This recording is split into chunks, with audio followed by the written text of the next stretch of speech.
There's a line in the middle of the excellent new album by Doechii, Alligator Bites Never Heal, where she kind of goes on this run. She says, get Top on the phone. Tell him it's rap. Say it's real and it's rap, and it's boom and it's bap, and it's bounce and it's clap, and it's house and it's trap. It's everything. Parentheses, I'm everything. Now, a lot of what's great about this album is found right here in this quote. The dynamism of styles, the self-confidence, the kind of winking self-confidence, the skill, the catchiness, the self-awareness, all of that. But in reality, she's just telling us the truth. Doechii is indeed everything, and I'm going to explain why. Once again, the rumors of rap's demise are greatly exaggerated. Thank you for auditing the always positive new music review show, hosted by a French professor who's choosing to record outside because it's kind of swampy, you know? There's a creek in my backyard. Hey, an alligator might come out. You never know. There's a lot of alligators in western New York. You just don't know it because they're not there. Also, my house is too full. I got toddlers and teenagers and newborns, so at this point I'm basically exiled outside. But you can hear the sounds. Can you hear the frogs? Can you hear the crickets? Can you hear the cicadas? Can you hear the alligators?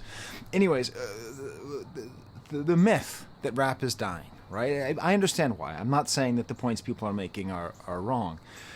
But at the same time, you know, I listen to a lot of rap music. You know, I review, 50 rap albums a year, something like that. But what I don't do is I don't pay attention to online discourse. So I don't go on celebrity blogs, and I don't really spend any time on TikTok. So apparently, Doechii, who I had literally, I'd heard of, I guess she's maybe featured on a couple albums I've listened to, but I was vaguely aware of her. She was sort of just a name. I don't know. Some people said, Skye, check out Doechii. I didn't know who she was. Apparently, and this is according to my limited research, she's a TikTok music person. She rose to fame and gained acclaim. I keep rhyming, and my name is Skye Payne, through TikTok.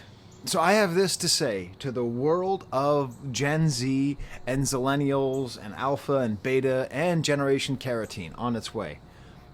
Give me more TikTok music. If this is TikTok music, if this is how music works now, then something is working. Do you get what I'm saying? If this somehow gets through the filter, I don't know. She wrote some song called Bunky Flunky. I don't know what it was called. I think Bunky Flunky, something like that.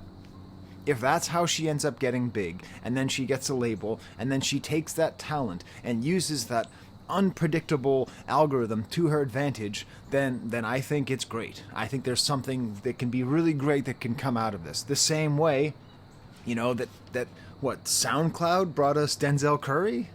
Give me more SoundCloud, okay? This is the whole point. This is why I love studying art, because it's about human greatness, and human greatness can come from and be highlighted anywhere. If you hear the sound of brakes, it's the first day of school in my school district. That teenager I was talking about just went off to her final day of high school. One funny thing about Doechii is that it's just, so in my household, you know, my wife was born in Yugoslavia, so she speaks Serbian, and the way you say "come to mama" in Serbian is "doći kan mama." So I just hear "doći kan mama" all the time. So just every time I hear the name Doechii, I just think of "doći kan mama." That has nothing to do with anything, just to say. Of course, Doechii is a female MC, and one thing that I love is that she's I'm going to explain what I mean. She's like a female MC, but not like a female MC. And I think that shows the strength, the fact that we are actually moving towards what could be something resembling equality between the sexes in rap music, which again, maybe rap is not as strong in the charts as it was, but in terms of parity between men and women, that's pretty wild. And part of the reason why is that there have been a lot of bad albums by female rappers, or a lot of kind of mid albums by female rappers. There have been a lot of great albums, you know? I mean, I wasn't really moved by Sexy Red. I don't think it was terrible. I wasn't really moved by it. Same thing with Lotto. I just didn't really have anything to say about it. I listened to it. It's not bad. You know, I liked the Ice Spice album a lot more than other people, but I was still wildly disappointed. I really thought she could have been one of the greats. I really did think so. It seems not really. But at the same time, you know, we had that was it No Name album that come out this year? Maybe that was last year. Megan Thee Stallion album was great. The Rhapsody album was great. The Glorilla album was great. All of this is great. But somehow, in my mind, Doechii is sort of the best of all worlds. Because it's like... It's... Okay.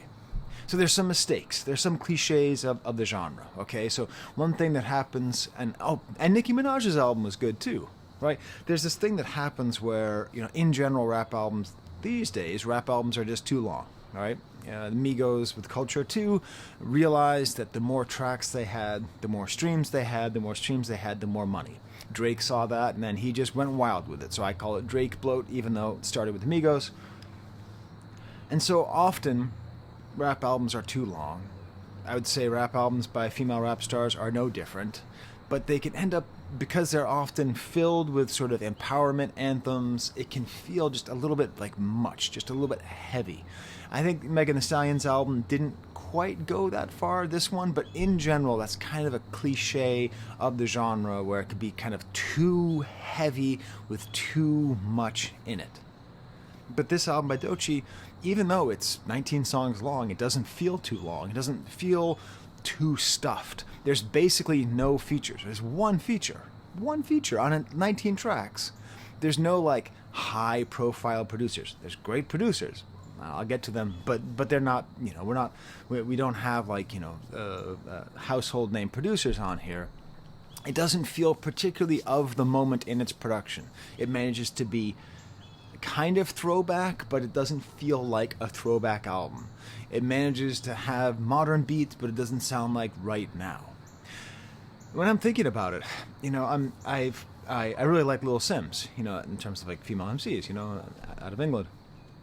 But like my favorite project of hers is actually Drop 6, an EP, and I think it's interesting because Doechii apparently calls this album a mixtape. And I think there's a real chance that not just female rappers, but rappers in general, as the weight of the LP, of the album, gets heavier and heavier. And like, who is this TikTok star? Can this TikTok star make a real album? Well, she better have 5 songs on it, all about her empowerment, and about her suffering, and about her trauma, and about her womanhood, and about her sexuality, and about all those things. If you just call everything a mixtape, it's like, okay, I can just make music. I get to just make music. Again, going back to Denzel Curry, who's able to go in between making very heavy, Melt My Eyes So You Can See the Future, whatever the album's called. I never name that album. Very heavy albums, very light albums. So I really appreciate about this, the lightness of this album. And that's the thing, this album is about everything but it's not an album that's everything for all people. She raps a little bit about her body, but it's not really about her body. She raps a little bit about her body parts, but it's not about her body parts. It's sort of political in its existence, but it's not an overtly political album. It is an empowering album, but it's not a Yas Queen empowering album. There's no song like, I Will Survive, or We Did This, or I'm Doing This for the Girls. None of that stuff. She just gets to be, and this is a really important thing. This is in and of itself a political act of triumph. Doechii, on this album, is a human being. We've done it, humanity. We have allowed people who don't look like me, people who don't have my life experience, cis het white males, to be human beings and express themselves as human beings, who can be female rappers without being female rappers. Did I explain myself? Is that point clear? Do you hear that dog in the background? Walk, walk, walk. I think a lot. I teach about hip hop, and I teach classes on female rap. Not entire classes, but we spend a couple weeks now. I think about 3 weeks on female rappers in my hip hop class.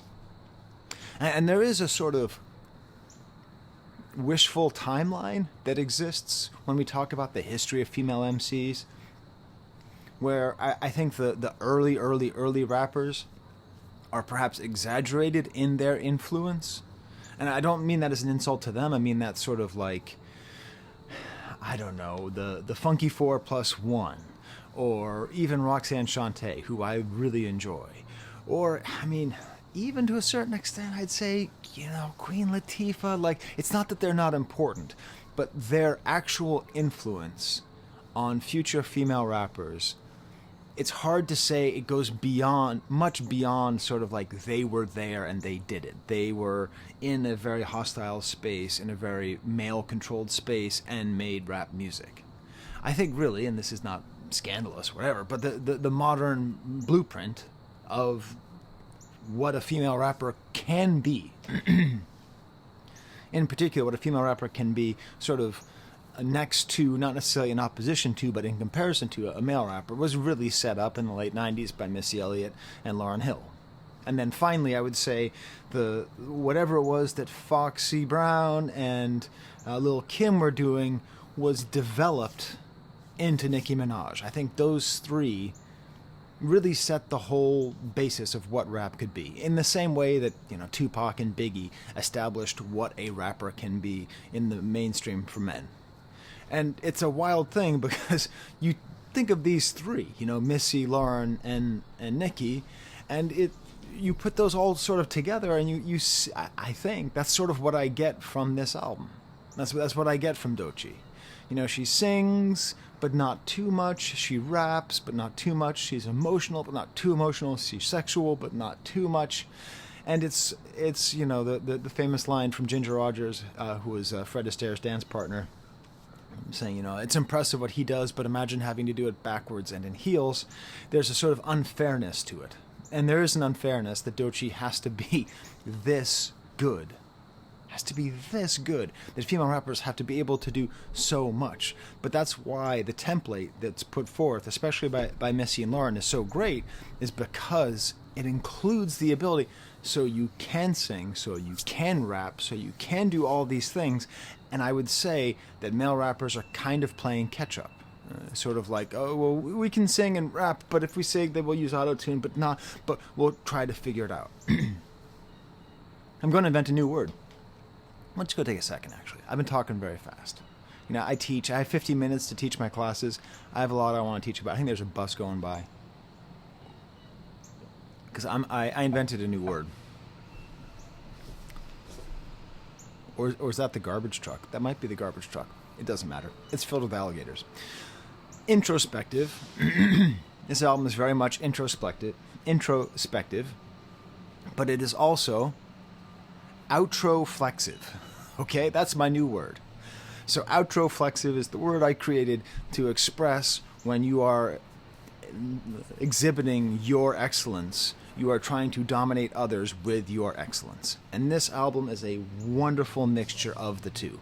Because being introspective is great, and that is one of the great things that rap music can do as its emotional registers continue to grow and more people can say more things about the way they really feel. And this is a very introspective, very thoughtful album.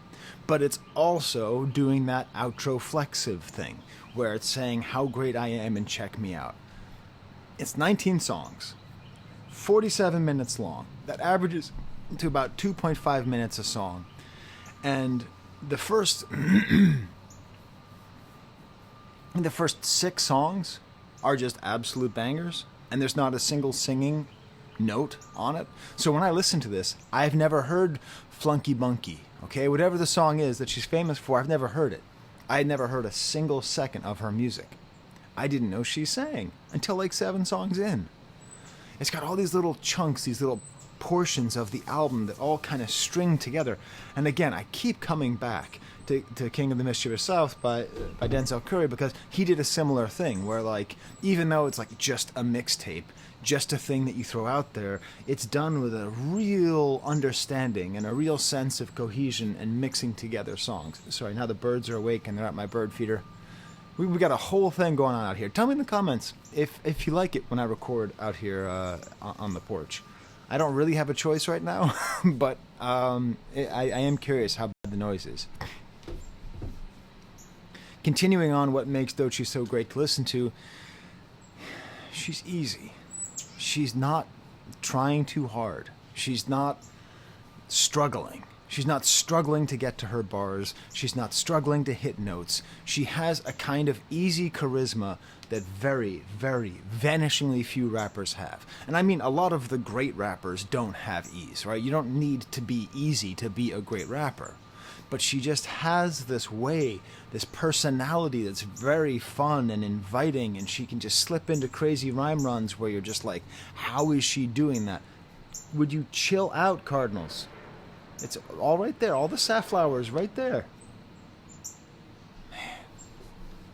It's rough out here in my backyard. Right in the last like 3 minutes, all of a sudden we got all these cardinals. And there's a question. There's a question that I asked, and I actually emailed, messaged Justin Hunt, the company man. Yeah, if you don't watch his videos, punch yourself in the face.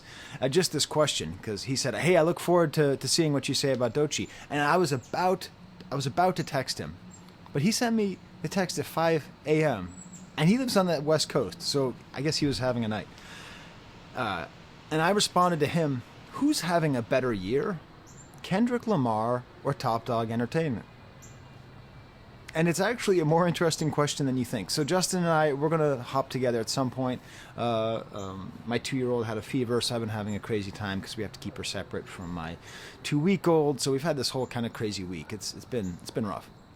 So we're going to ask that question, because Top Dog, between Schoolboy Q and Doechii this year, have released either, maybe the 2 best albums. I mean, if this album didn't come out, but maybe the 2 best rap albums of the year. Just absolutely amazing. And just one more time, what kind of year is Florida having? Really, it's great. What is Florida rap? I don't know, but it's really great that we have Denzel Curry and Doechii, 2 of the most interesting young rappers, dynamic, doing all sorts of stuff, like having different positions and being tough and being street, but also being smart. All those things all wrapped up together, and it's all coming out of Florida. Maybe it's not that rap is dying, but maybe Atlanta's stranglehold is diminishing, and we're going through a process of transition. I don't know. If you like some of these points, if you like noticing that the sun is gently rising as my face gets bathed in probably excuse me, it's my face, you might actually see me get sunburned. I might get sunburned at 7:30 a.m. If you like all this horse hockey, smash the like bucket, subscribe. You can put in the comments AVAA. It stands for awesome video as always, and I will heart them as much as I possibly can. It has been getting tougher because I don't like being on my phone around my 2-year-old, and whenever she sees me and I'm liking stuff, she'll push my phone out of my hand. All right, so let's go through the album. Normally I have a stamp, an example song that's oh, this is the best song on the album. I can't do that. I can't do that on this album because there's so much good stuff on it. I'm just going to start off with the first track, Stank Aoo. One of the I think I counted out of the 19, I'd say there's 11 songs that are what I call absolute top, just super great, awesome, amazing tracks at the top level. It's produced by Cal Banks and Devin Malik. Again, this whole Top Dog Entertainment moment that we're having, these are sort of house producers, it seems, for TDE. It's a great title, Stank Aoo. Is this because her first track that got famous was Flunky Bunky? I don't know. But Stank Aoo reminds me a lot of Pootie Tang, which was a disappointing movie, but a great title. It just sets us all up, the song. Really overpronounced words with great swirling sounds as these drums come in gently, and interesting, funny punchlines where she's just starting off, and her whole position to start off this whole album is resigned and smart. That's her whole position. Let's start the story backwards. I'm dead, she's dead, just another Black Lives Mattered. She's right off the bat, just, whoa, okay, go backwards, and then she's dead, and then Black Lives Mattered. And if I died today, I'd die a bastard. TikTok rapper, part-time YouTube actor, pop my ish, then a muscle relaxer. So a lot of this album is sort of coming to terms with what kind of artist is she, and what is she? YouTube actor, TikTok rapper, And then also there's a whole other theme on this album of her struggles with substance abuse, okay, with her usage of drugs. She appears to be aware that she has a growing problem, but it's not clear if she's actually working on it. Then she ends it with a whole series of punchlines. Talking out my ass, and that's my assumption. Funny. But, that's my conjunction. Language joke, but is a conjunction. I'm running back to you like a fat kid at luncheon, please. And then you think there's going to be a chorus. You think there's going to be some kind of chorus, but no. Just a little tiny break, and then she goes right back into it. Because this is the part of the album where she's just a rap monster. She's just bars and bars and bars, but again, it's never feeling like she's trying too hard. I'd swallow my pride before I choke on my greed, show you my cards before I'd gamble my seat. Just beautiful ideas, you know, just like what kind of person is she? She's not out there to die. She's not out there to be greedy. She's not out there to protect stuff. You know, she's really put, you know, what F we're talking about, what's the discussion, sharing memes with the chairman over some English muffins. I'm just shooting the ish over some pretty production, and it's still not enough of something, needs more something. A whole kind of meta commentary on the artistic process, on making music. As she's doing it, the drums get in a little bit louder. Eventually there's some fills, and there's a whole existential sentiment of the album. What if my car exploded while I'm casually pumping gas and smoking a cig? What if my life was loaded pile of ish, whole lot of pussy, whole lot of dick, whole lot of bills, whole lot of kids. That's it. She's just like talking about her life in such a weird, dismissive way. It's an odd and disorienting way to start the album. Much like I am a little bit disoriented by how aggressive the sunrise is. That's cool. I feel like the light is getting too like singular. Oh yeah, if you don't know, I don't edit my videos. Yeah, it's a little bit nicer, right? Still, it's very intense. Then we get to the song Bullfrog, the second track, just amazing. Just another amazing track. Produced by Stoic, who did the song Too Much to Zell on the Mavi album. There's just so much great rap music out there. This song, oh my god, it's got this killer single note on the bass that gets sometimes doubled. If you listen to it on headphones, it's like in the left channel. It was really fun because, you know, I try to amuse my kids all the time, and I have my 2-year-old, and I taught her the Cabbage Patch to this song. You know, I was doing this, and she was just laughing. She's laughing. She was eating a cereal, you know, muesli and yogurt, and she just laughed her ass off while I was doing that to the music. Anyways, it works out really nicely. Little bells and chiming sounds.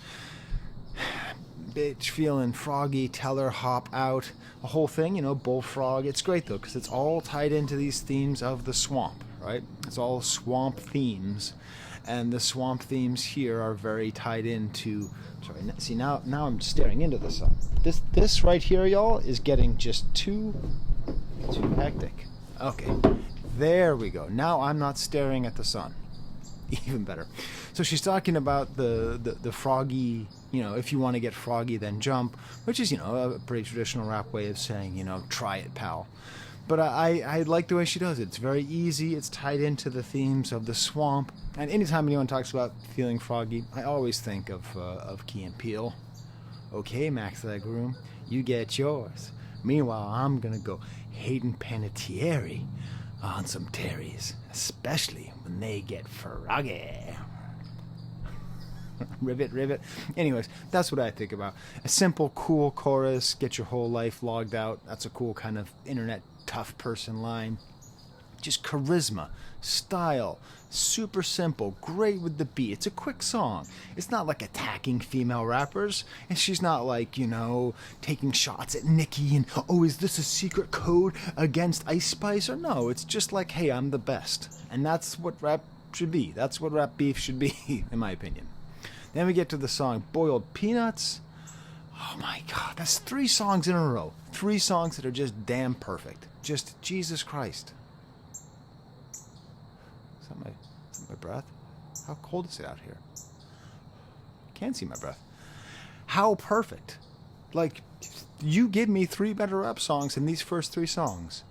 This one it's basically like Scenario, by a Tribe Called Quest. It's got that kind of boom bap party feel. This great chorus with a double kick beat, and it's just the way she sings it. Ha ha ha ha ha. Again, I listened to this album with my 2-year-old, and she just loves this part. She actually, even though she barely speaks any English or Serbian at this point, she does, when she listens to the song, laugh along. Ha ha ha ha ha. And then she takes us to a very specific place. The song begins with the lyrics of the first verse, 2910 East Genesee Street, where N's mix weed with a nicotine treats. And it really helps me to actually look up this address, which I did. And I'm not trying to dox them, because they gave the address. You can go on Zillow and see that's 2910 East Genesee Street in Tampa. So that's where this album takes place. That is her milieu, okay? That's her place. Does that help you to understand? Do you get the power of coming from right there? There's like a little dog running across the front yard. It's not the worst place in the world. It's sunny. It's nice. It looks like it might be kind of swampy. Probably pretty hot in the summer. It's a single house. That's where we are. That's where we're put. And she just has all these funny lines, label always up my ass like anal beads. Why can't these label N's just let me be, let me breathe? N's want me R.I.P. I've been resting with my peace, and that's the irony. More playing with words. So she's got bullfrogs, and she's got that, and then she has Denial is a River, which of course is more wordplay. And denial is a river. It's a river in Egypt. And what are there a lot of in that river of Egypt? There's a lot of alligators. It all kind of ties together here. Simple, catchy beat. Very just 2 notes. Very simple. And here she is having a conversation with her alter ego. One thing I like about this is that, you feel the Nicki Minaj influence all over the place on here. But, it doesn't feel derivative, if that makes sense. It's clear that Nicki Minaj understood, and I see a lot of people comparing this to Kendrick, and it works for Kendrick as well, right? Kendrick, Nicki Minaj, right? They're the 2 great rappers at using multiple voices, right? Probably Nicki is better at it than Kendrick, and I understand I'm getting a lot of people upset about that, but probably she is. I think she's probably more effective with it, but they're both just absolute masters at using different voices to communicate different things with their own same voice. And here she's having this kind of funny, relatable conversation where her rap style kind of goes... she's using different voices like Nicki, but her actual delivery is a lot more like Slick Rick, or like Notorious B.I.G., when Notorious B.I.G. sounds like Slick Rick. And she tells a whole story about her life, like what it was like in 2019, and this guy who she likes, and turns out was cheating on her. She says a whole thing about, turns out that she was a dude, and I've seen some people say that that's transphobic. I don't think that's it. I think the idea is that she was closeted, that he was closeted, and that's what it was. I don't think it's like a trans people don't exist thing. I don't know. That's my reading of it, but I'm probably charitable to her because she's such a great artist, and she's giving me no indication that she would be a transphobe anywhere else on the album. But I don't know. And then there's this great moment where in the interlude, the second voice says, wow, there's a lot to unpack here. Let's talk about this. Let's see where we're going. Let's have a whole discussion.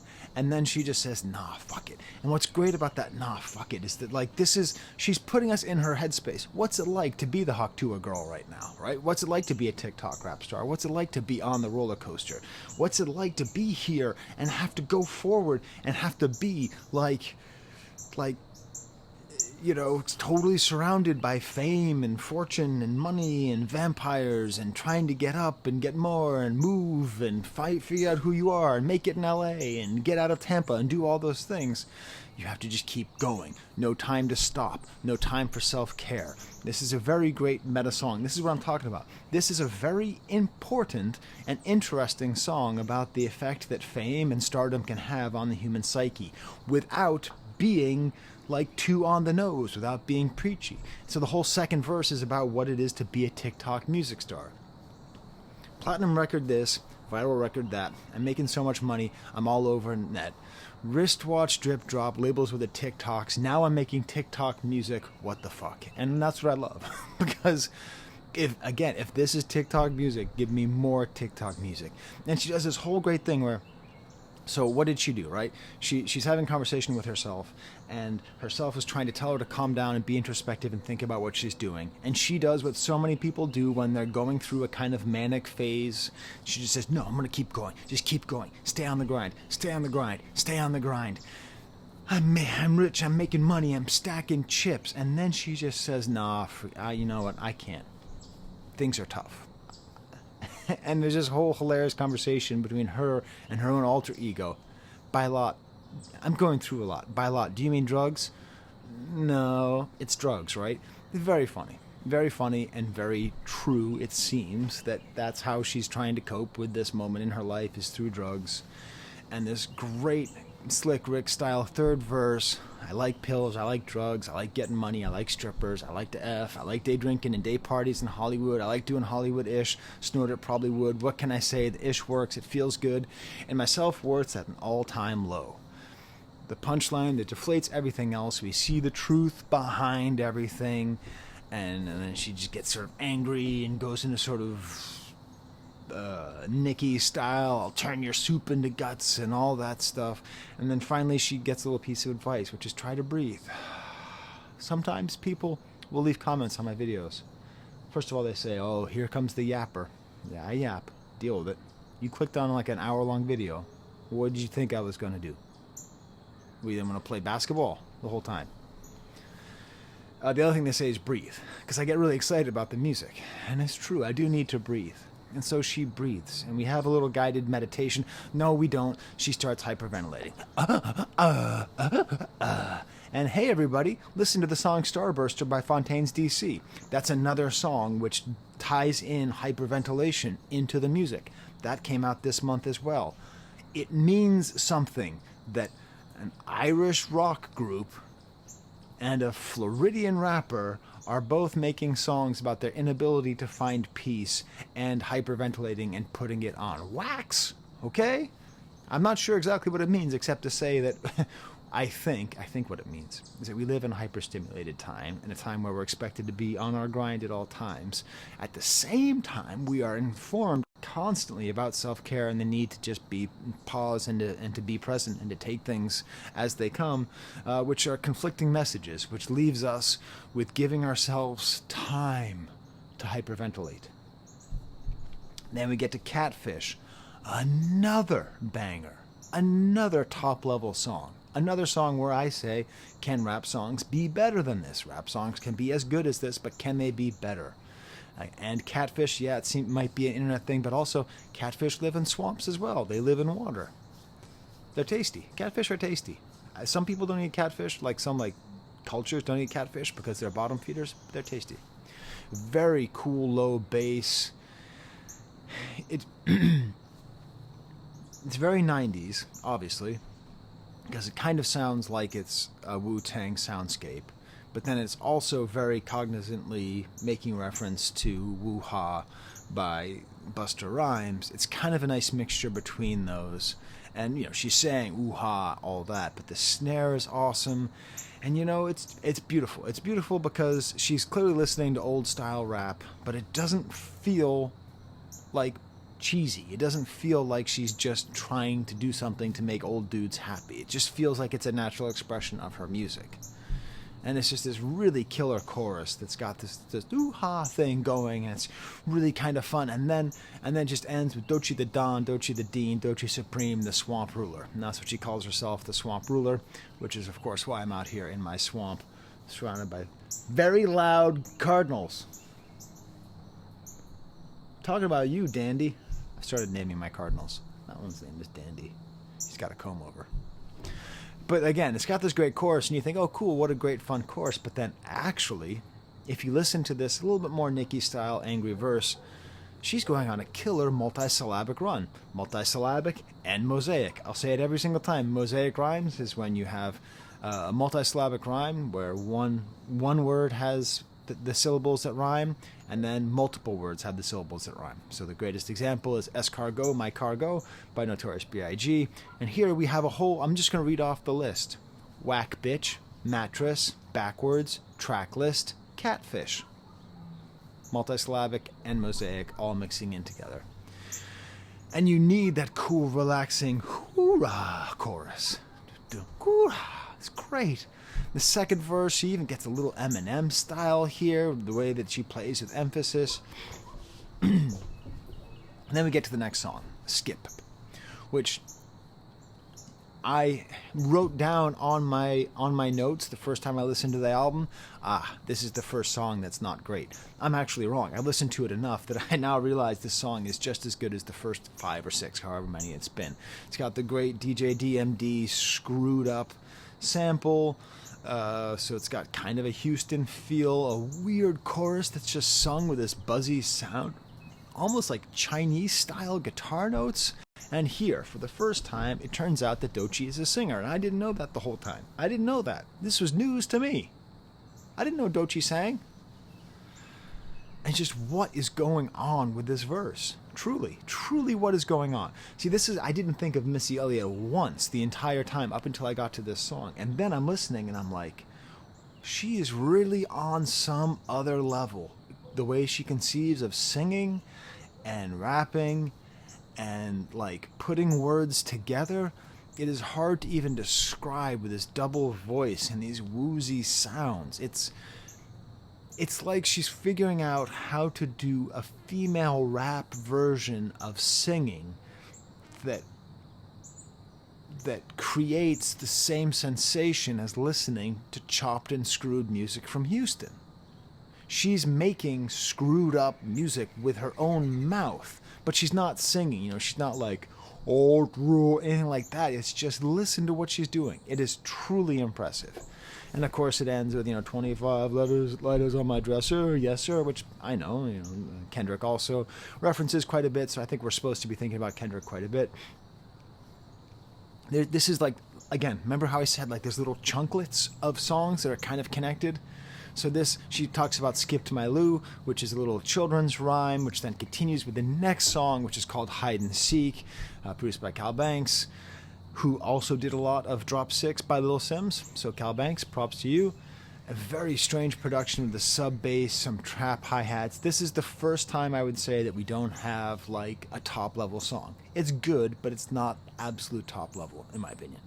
But I do like the over-pronounced chorus, the way it's sung, Benjamins, Franklins, Timberlands, Stank Aoo, Nosebleeds, the way that she's singing it. Again, it's in that great, kind of weird, kind of not Missy style. It's also fairly Kendrick in a way when she does finally rhyme on the third verse. Then we get to the song Bloom, which is another song. Breathe, Skye.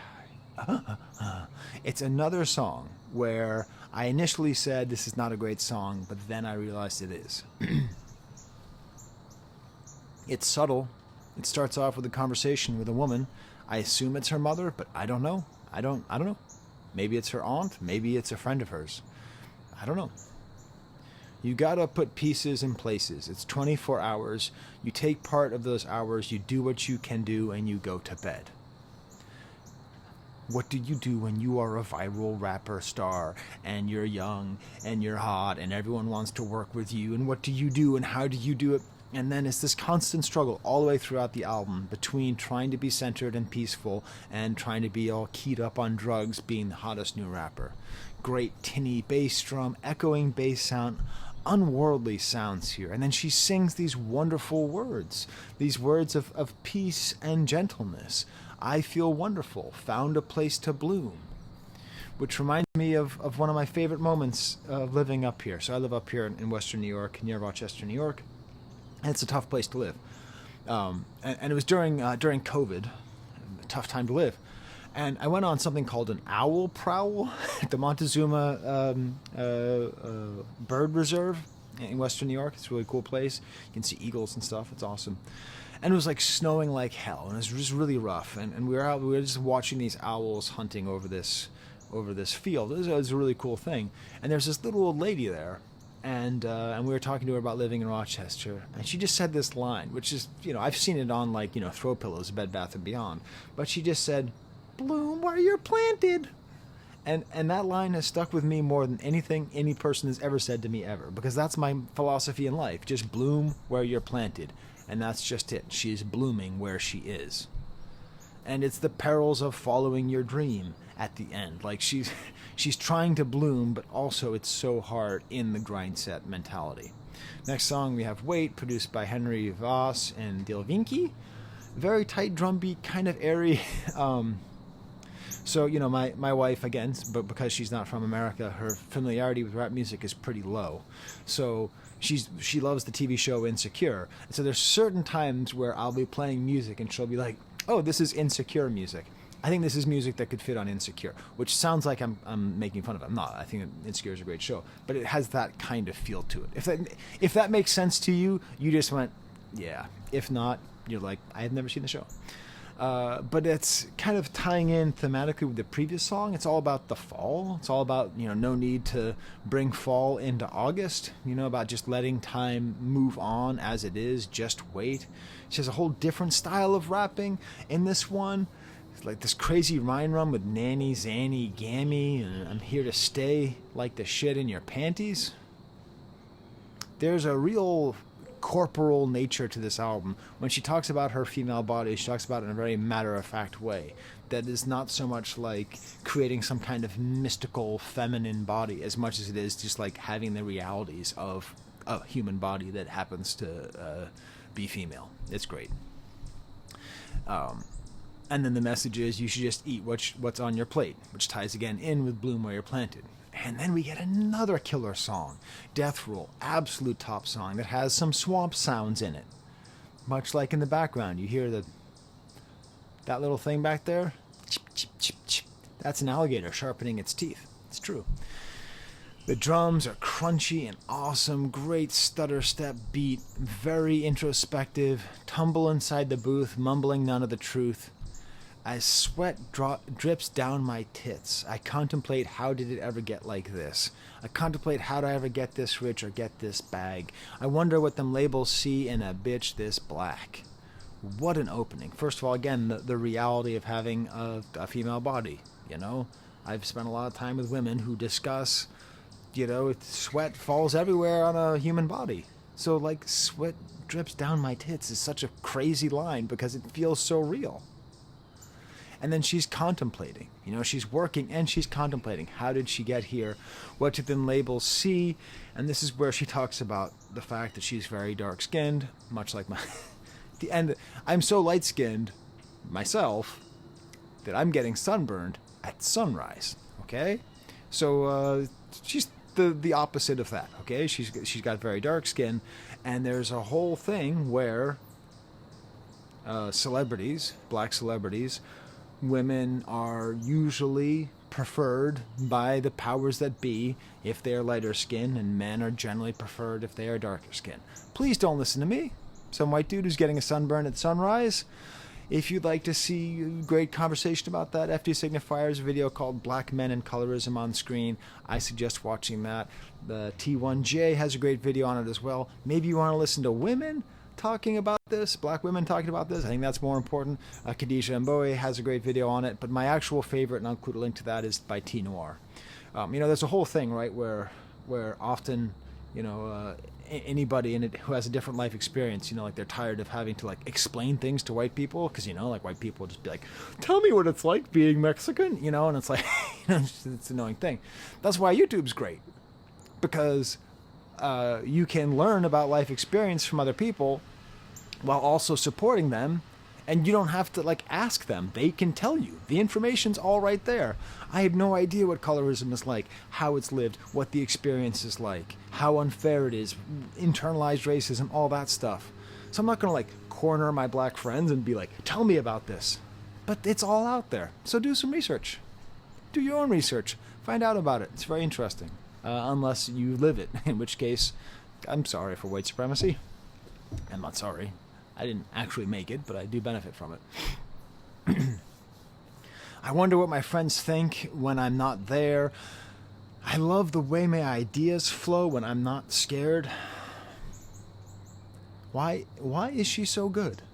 Who the is Doechii? Where did she come from? I love the way my ideas flow when I'm not scared. She's able to understand the nature of her creativity and the way that her creativity is different when she's scared versus when she's not. This is what I'm talking about. It's empowering and not at the same time. Like, this is a line that'll be just with me forever. I love the way my ideas flow when I'm not scared, because when you're scared, when you're trying to make something happen, when you feel fear, your ideas don't flow in the same way. And there's no chorus, it's just I wonder, and then the second verse, the insect sounds get louder, and this great verse gets like fades out as she gets consumed by frogs. Then we get to the song Prophet, head nod, hi-hat, the bass, very strong bass. I do miss, I like trap music, but I miss like better bass. You know, just an 808 boom, it's fine, but like, can we get a little more bass? My God, do you hear the alligators sharpening their teeth back there? It's wild. Kind of trickling down sounds. This is great, just one verse, all about her focus and about the fact she doesn't owe anything to her fans. She's taking the Doechii Cat stance. I guess I feel, Doechii Cat, there's another good album that came out this year. I support Doechii Cat. I support Chappell Roan. I support Kurt Cobain. I support Isaac Wood of Black Country New Road. I support all celebrities who say, I don't like this. I don't owe you nothing. Leave me alone. I am a human being. All right? That's who I support.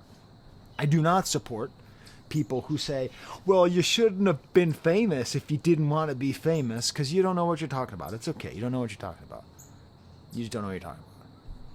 I'm making peace with the fact that I'm going pop and shit, and I'm making pop and shit, but I'm still pop and shit. The label hate the direction I'm going. They knock my shit. Stick to the plan and ignore them. I can't acknowledge it. They don't make statues of critics. They don't make statues of fans. I'm not a polymatician. I can't be shaking them hands. Is that a Homer Simpson reference? Sexomophone. Fuck modest, fuck polished, fuck the politics. I pledge allegiance to the motherfucking prophet bitch. The only thing she can really trust is the money. She's not going to be shaking hands. She's not going to be taking photos. She's not going to be out there dancing for you and making you happy as a fan. That's not what she's doing. She's just making great art. And hopefully they will leave her alone and let her do that and not tear her apart like they're trying to tear apart Chappell Roan and like they did tear apart Doechii Cat. This album, god damn it. I'm 47 minutes in, and now we get boom bap. We get the boom bap Nissan Altima back to back. Pitched up sample, these pianos underneath, more meta commentary. Rapping about rapping. All about this song, what it is. Was that a part of her song, Flunky Bunky? I don't know. I haven't ever heard Flunky Bunky. I think I mentioned that once before. But then it just starts off so funny. Boom, bap, rap, rap, rappity rap, rappity rap, boom, bap, bap, bap, rap. They want me to rap. Like, I love it. I love it. It's like the trouble that she has, where she has to try to get respect from pretentious knobshite like me, okay, who like good rap music. And then she also has to like make all the TikTok people happy and all the labels happy with the singing. And it's like you see her being torn apart because she's everything, right? That's the whole thing. But like she can do it. Like they want real rap. So like they want to. Everyone wants to put her in their box, and it's just hilarious. The ease of it, you know. It's like when Kanye's being actually funny. You know, the rare times when Kanye was actually funny. You know, like Poopity Scoop. You know, like it's just that kind of like ease. Just just they want me to. You know, and she talks about the difficulty of like having a nice looking ass, but then she can also sing and she can also rap, and she's just, and this is what the opening of this whole video came from. Get top on the phone, meaning, Top Dog Entertainment, sells boom and it's bap, I'm everything. She's almost rapping in tongues at a certain point. She just basically just goes totally off, you know, just going so hard. And then you think that she's shown you everything, right? But then the Childish Major produced Nissan Altima comes on. What the hell is this beat? This housey keyboard, it's fast, and then she's rapping in this whole fast mode. And then it's just killer. Wake up, A cup, get your tits sucked, in my makeup, face fuck, get your bake up, fake bluff, fake tough, dick suck, Put your sticks up, motherfucking princess. She can do a really fast, cool rap chorus. She can be all southern rappy if she wants to be. It just turns out that she wasn't doing that the whole time because that's not her style or her steez. And then she has this whole verse: wine and diner, Benihana. I'm the new hip hop Madonna. I'm the hip Madonna. I'm the trap Grace Jones. I don't know what kind of mother effing crack they on. I'm like Carrie Bradshaw with the back brace on. I've been carrying you B words for too long. I'm a black B word, purple C word. Wow, god damn. And she's just delivering it so hard. And the beat gets kind of like stutter style. And that's the whole thing. Like, she can be funny and strong and fast and slow. It's Doechii B word, Miss DOE, Don Dada B word, you notice me. They're like Doechii, you delulu, you a loose screw. She given C word and the P word voodoo. I sound like Ben Shapiro. She swapped the old N-word for a B-word, ain't new. She munching on her box while she watching Hulu. Wait, what? Okay, listen. I'm... How do you perform cunnilingus while watching Hulu? I think maybe the person who's receiving cunnilingus is watching Hulu, or... Is it like like a phone involved? Anyways, I think she must have it mixed around, because that can't be very. That's not what you want. Okay, you don't want somebody watching Hulu while doing that. Oh, anyways, but what do I know? Hey, maybe I'm just an old prude. Maybe that's what the kids are all doing now. Oh my god! And then we get to GTFO, which is maybe. Again, I thought this might be the worst song on the album, but then I ended up liking it. It features Kunti Fish. I'm just pronouncing it that way. I imagine it's pronounced like the C word. Produced by Devin Malik. Again, I'll bring up the producers in general. What I like about this is there's these laughing synths that then they match with their voice, and they go back and forth, these two rappers. Doechii's using kind of a different voice, and the other rappers, they're more childish. I think it's very clearly referencing, Ludacris. Move, get out the way. Great rising sound in the back of the second verse, kind of childish themes. And Kunte Fish is interesting. I watched some of her YouTube videos. She's got a very unsettling presence, sort of an unsettling presentation, sort of like a stripper pimp woman. Just, anyways, it's interesting, kind of back and forth here. Then we finally get to the first song that is Cardinals. The first song that is not great, by Devin Malik. Breezy keyboard sounds are fine, but the verse is just less interesting. And let's face it, N-words too basic, N-words complacent, face it. Just rhyming face it with basic and then with face it again. And she talks about having Richard Milley and just on my wrist. All right, but come on. Not great. The next song is interesting. Kind of a backwards guitar sound. Again, Cal Banks. Low house bass sort of descending. I like her singing on here. This feels like maybe she's trying to be making a pop hit, but it's nice. It's generally good. Sort of reminds me of I Like the Way You Move by Outkast. And then into Fireflies. These sort of three songs here are kind of a low point on the album, but I mean, the album's been so good. It's all relative, right? This cool, lazy stop and start hi-hat and drum machine. Oh, wait a minute. No, I'm wrong. This is another great song. I keep getting them mixed up. This is another great one because this has this like a love song. It's like a kind of a lesbian love song. I just want to take 1 second here to talk about I think there's an important thing happening here where not just multiple different kinds of sexuality are encouraged, lesbianism and bisexuality. Obviously we have the whole Chappell Roan thing, but also it's we want to talk about sex in a graphic way, but men talking about sex graphically about women ends up feeling sort of exploitative and sort of pornographic because there's the kind of societal power dynamic, all that, right? And then women talking very explicitly about men can be interesting and good, but at the same time too often it gets turned into that kind of transactional thing where it's like, you know, whatever, I'll F you so good that you'll buy me a bag, you know, that kind of trope. So that's kind of unpleasant. And then it also feels too much like it can be sort of like fantasy fulfilling for the male audience. So I think the woman-on-woman sexuality stuff, I mean, I believe it's a genuine expression of lust, but also it gives us a chance to listen to music that's like really sexy and really raunchy, but like doesn't have any kind of like the power dynamic involved between the sexes, which might make it uncomfortable or sort of like uncool. So it's like a way of listening to people talking about sex super explicitly, which unless you're a homophobe, in which case, you know, just work. I'm not gonna say work harder, but just try to be more in touch with your humanity. That would be my suggestion to you. If you're a homophobe, to try to like look within yourself and find your own humanity, because it's there. Everyone has it. You can evolve. You know what I'm saying? Why not evolve? But like the anyways. So I think there's something to that. Let's get to effing, kissing. Let's get to munching, holding, gripping.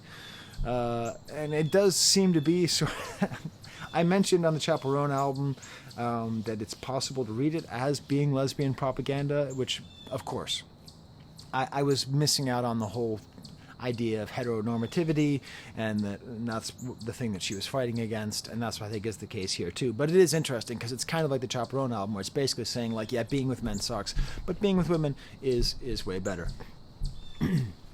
And it gets kind of jazzy. And that's the thing. There's like a second part to this song. This is a whole song where she's like, oh yeah, and also, by the way, I can be avant-garde. Also, I can have like a totally wild, like jazzy part and the sex part. And I can have lyrics like, please keep me from discrepancies that hold me from my light. Damn, I made bad coffee today. Oh, stock juice. Then we get to a cover of Weezer's Beverly Hills, and I didn't expect this out of this album. I get one joke. Then we get to the song Beverly Hills, not a cover. It's another great song. It's got this great guitar, and the drums. The drums are like the. Whenever I think about like some of the best drums in hip hop history, I often think about the beat to 30 Hours. You know. Under 3000 and Kanye West, just that kind of feeling. And again, I just put the terms Missy potential all over this. That Missy set the bar for what female rappers could do in terms of singing and rapping and being themselves and all that. And this is like finally realizing it. And when I say finally, it's like it's hard, right? Because Missy is a goddamn genius, right? She's a goddamn genius and a maverick who changed the world forever with her mind and her creativity. So if I say that someone's reaching that potential, that's a very high compliment. That's not just something I threw out there. Just her singing and rapping is just so easy. That's the thing I'm just constantly reminded. The album ends with Alligator Bites Never Heal, warbled acoustic guitar, kind of a waltzy, sweet outro. Farewell to the sunny days, sashay through the cloudy days, dancing through the summer days, won't you dance, are you hurt, won't you dance for me? It's a very fall album, which makes sense, you know, as I'm here in the fall, as it's the first day of school, and it ends with everybody can't go where you're going. That's the theme, you know, one of the themes that, you know, she's going somewhere and she doesn't know how to get there, but not everyone can go where she's going. So I'm going to try to make a shot. A basketball shot, so you can stick around until I do that. But these are my Patreons. They give me money. I'm totally going to buy this album. Oh my God, am I going to buy this album? Unless she does that thing where it's on 2 albums. Schoolboy Q, could you please do a Professor Skye version that's just on 1 album? Because I think that's the best album of the year, but I hate rap albums when they're on 4 sides. It's like I don't have to get up in order to listen to your thing. You know, Denzel knew what to do. It's just 1 album. All right, so thank you very much. I'm going to make a shot, no look, behind the back, okay? If I get this shot, you have to promise to... What do you have to do? Yeah, you have to clip this and put it on Instagram if I make the shot. If I make the shot, you have to clip this and put this on Instagram and say, subscribe to Professor Skye, okay? If I miss, I'm going to run into my creek and wrestle an alligator. Okay? No look, behind the back. You ready? Catch you on the flippity flip. All right. I don't know why I thought I was going to hit that shot. You can clip it anyways. All right. There's the camera.